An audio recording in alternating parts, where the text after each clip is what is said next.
दोस्तों, आप देख रहे हैं कि कितनी विभिन्न पार्टियों द्वारा ये डेलीगेशन गया है चुनाव आयोग।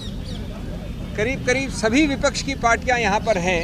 मैं नाम नहीं लूँगा, आप चेहरे देख रहे हैं। गौर करने वाली बात यह है कि ये आयोजन कल लेट रात्रि को हुआ है, लेट, क्योंकि आप जानते हैं जिस प्रकार का गैरकानूनी एक्शन लिया गया है वो भी लेट रात को लिया गया था। इतने अल्प समय में हमारे सभी कॉलीग्स ने, कई लोग दिल्ली से बाहर से भी आए हैं, कुछ एक दो लोग पहुंच नहीं पाए, लेकिन करीब विपक्ष के हर रंग की पार्टी यहाँ पर उपस्थित है और मैं समझता हूँ सब एकजुट होके इस मामले में गए हैं। हमने चुनाव आयोग के साथ विस्तृत रूप से वार्तालाप किया। हम सब अंदर थे, चुनाव आयोग के तीनों नवगठित चुनाव आयोग और उनके सभी अफसर थे। मैं संक्षिप्त में बता दूं आपको कि हमने क्या कहा। पहली बात कि ये बहुत ही गंभीर और व्यापक मुद्दा है। ये सिर्फ एक व्यक्ति या व्यक्ति विशेष या पार्टी विशेष का मुद्दा नहीं है। ये मुद्दा व्यापक इसलिए है क्योंकि ये सीधा संबंध रखता है भारत के संविधान के मूल ढांचे से, जिसको आप बेसिक स्ट्रक्चर कहते हैं। जैसा कि आप जानते हैं, मूल ढांचे का जो पूरा कानून है वो ये कहता है, बहुत अनूठी बात है भारत के बारे में, कि अगर कोई भी संवैधानिक संशोधन मूल ढांचे के विरुद्ध है तो संवैधानिक संशोधन भी असंवैधानिक करार किया जा सकता है। अब इसको हमने कैसे पक्ष रखा? जब आप इस प्रकार की चुनाव के लिए जो एक समतल ज़मीन आवश्यक है, अति आवश्यक है, अनिवार्य है, समतल ज़मीन, उस समतल ज़मीन को आप बदल देते हैं, उसको समतल नहीं रहने देते हैं दुरुपयोग करके एजेंसीज द्वारा, तो उसका सीधा दुष्प्रभाव पड़ता है स्वतंत्र निष्पक्ष चुनाव पर, फ्री एंड फेयर इलेक्शंस। उसका सीधा दुष्प्रभाव आगे पड़ता है गणतंत्र लोकतंत्र पे, डेमोक्रेसी। और स्वतंत्र निष्पक्ष चुनाव या लोकतंत्र गणतंत्र दोनों, उच्चतम न्यायालय ने केशवानंद भारती के समय से कहा है, बार बार कहा है, मूल ढांचे के एक अभिन्न अंग हैं। तो जब आप समतल ज़मीन को बदल देते हैं, नॉन समतल बना देते हैं दुरुपयोग करके एजेंसीज का, तो आप सीधा उस मूल ढांचे पे प्रहार कर रहे हैं, असंवैधानिक गैरकानूनी प्रहार। ये एक मूल मुद्दा है और इसके लिए सबसे बड़ा पुलिसमैन इस समतल ज़मीन का संविधान ने बनाया है, चुनाव आयोग को बनाया है।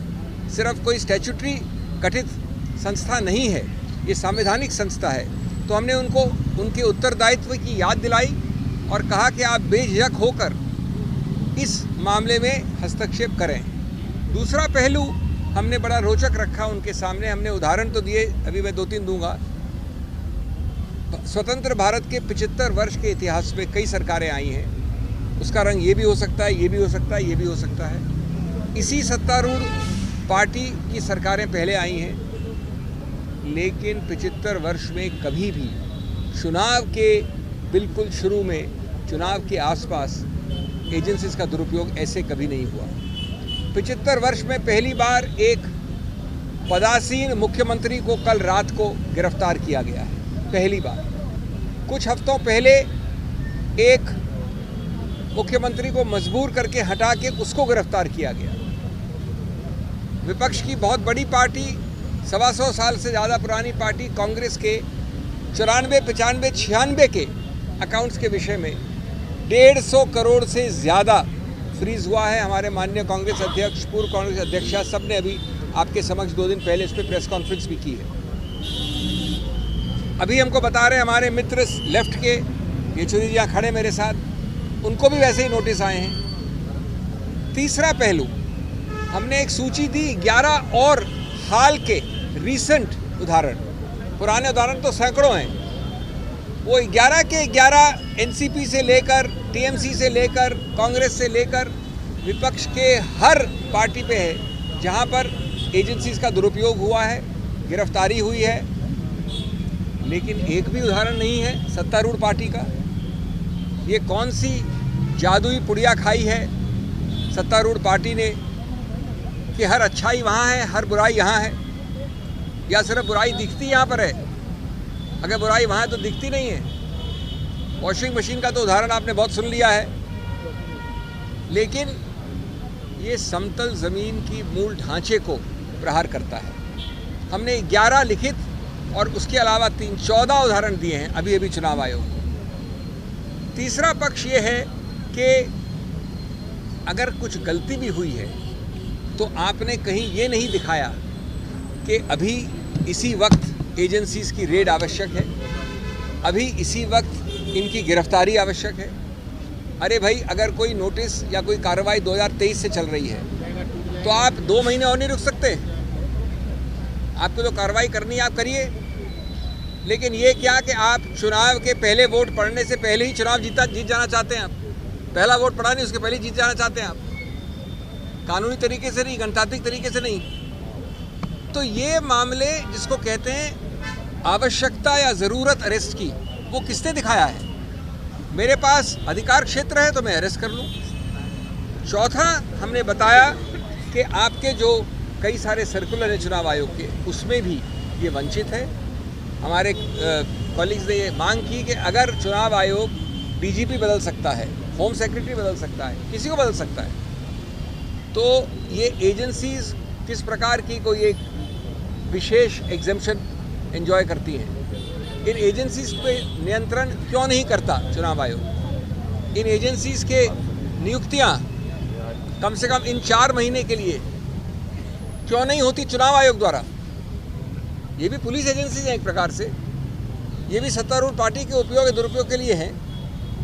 तो इसलिए ये मुद्दे बहुत ही मूल मुद्दे हैं, और हम ये कहेंगे कि हर प्रकार का अनड्यू इन्फ्लुएंस का आपका कानून है, सर्कुलर है, आप उसको सिर्फ शब्द नहीं रखिए, आप उसका इस्तेमाल करिए।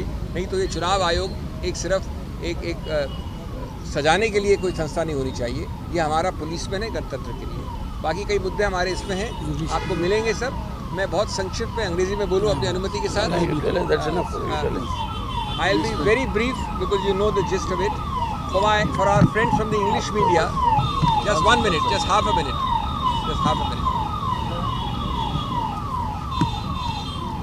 As you can see, friends, we have a very distinguished delegation.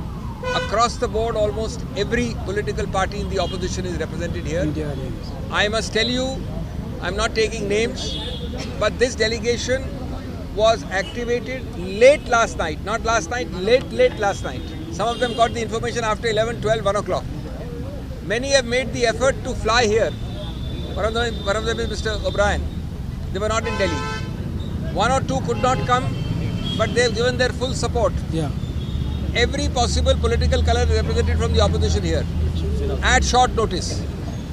Now, we went in this delegation and unitedly told in a very detailed presentation, which is here, which you'll get also a copy of.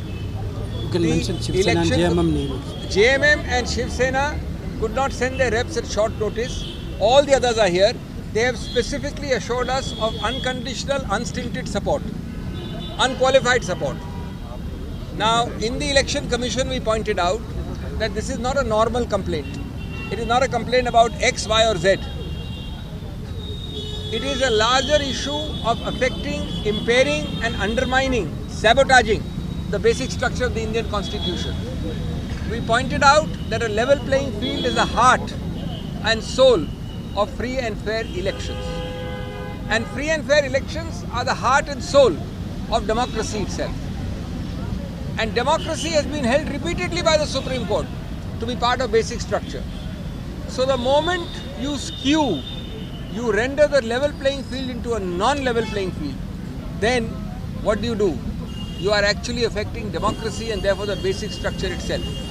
How do you do it? You use and misuse agencies blatantly. Cases which are 20 years old, if you have to take action, I am assuming for a minute that action is justified. Why can't the action be deferred till June, July? What is the need to arrest him today? What is the need to raid him tomorrow? Right on the cusp in the middle of elections. It is because you want to win by unfair means before the first vote is cast. Before the first vote is cast. It is because you want to win the election before the first vote is cast. And we have also given a very interesting list. We pointed out that in 75 years of Indian history, no party of whatever color, including the BJP in all its earlier avatars, has ever thought of arresting a sitting chief minister. Happened last night.